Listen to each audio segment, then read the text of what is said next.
எனக்கு அன்பான சகோதர சகோதரிகளுக்கு ஆண்டவராகிய இயேசு கிறிஸ்துவின் இனிய நாமத்தில் நல்வாழ்த்துதலையும் வணக்கத்தையும் தெரிவித்துக் கொள்கிறேன்.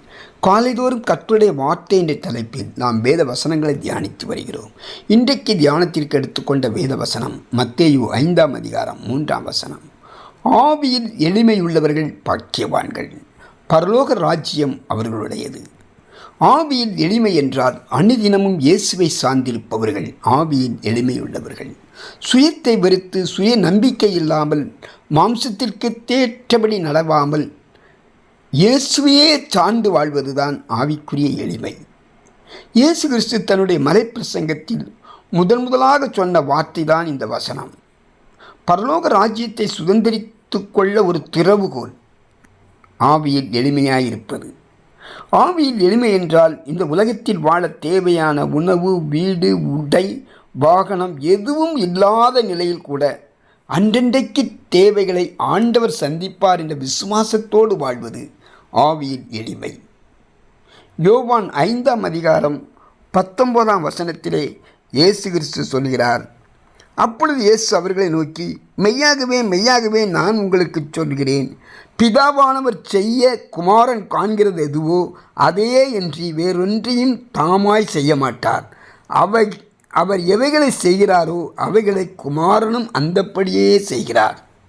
ஒவ்வொரு நாளும் பிதாவானவர் சொல்லுகிறதை இயேசு செய்தது போல நாமும் இயேசு சொல்லுகிறபடி வாழ்வது ஆவியின் எளிமை. ஆவியின் எளிமை என்பது இவ்வுலகத்திற்குரிய காரியங்களுக்கு முக்கியத்துவம் கொடுக்காமல் ஒவ்வொரு நாளும் தேவ சமூகத்தில் நான் ஒரு பாவி என்று அறிக்கையிட்டு தேவனுடைய இரக்கத்திற்காகவும் கிருபைக்காகவும் காத்திருக்க வேண்டும். கிறிஸ்துவின் மரணத்தையும் உயிர்த்தெழுதலையும் விசுவாசிப்பவன் ஆவியில் எளிமையுள்ளவர்கள். எந்த நிலையிலும் தங்களை உயர்த்தாமல் தாழ்த்துகிறவர்கள் ஆவியில் எளிமை உள்ளவர்கள்.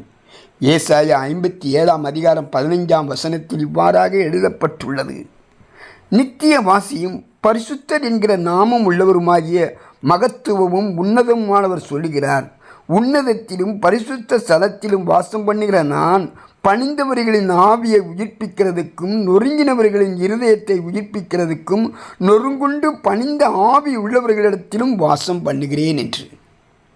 ஆம், நொறுங்குண்டு பணிந்த ஆவி உள்ளவர்களிடத்தில் ஆண்டவராய் இயேசு வாசம் பண்ணுகிறார். பரிசேயர் ஆயக்காரர் ஜெப ஆலயத்துக்கு சென்றபோது பரிசேயர் கர்த்தருடைய கட்டளைகளை செய்தார். நாம் தொடர்ந்து கட்டளைகளின்படி நடக்கிறோம், கட்டளைகளை செய்கிறோம், அதனால் தேவன் என் ஜெபத்தை கேட்பார் என்று நம்பிக்கையாயிருந்தான். ஆயக்காரனோ தன் மார்பில் அடித்து கொண்டு, பாவியாகி என்மேல் இரக்கமாயிரும், கிருபையாயிரும் என்று வேண்டினான்.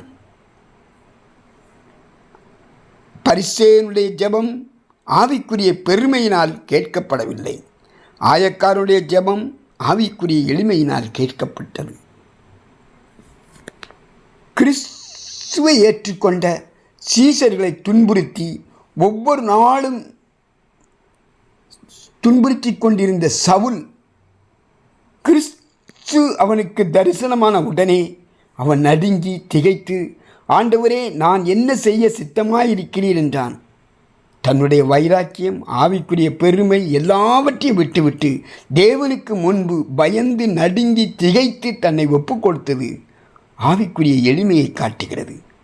பிரியமானவர்களே, ஒருவேளை நமக்கும் கூட இவ்விதமான ஆவிக்குரிய பெருமை வைராக்கியம் இருக்குமானால் நம்மை நாமே சோதித்தறிந்து அவருக்கு நாம் நம்மை ஒப்பு கொடுப்போமா?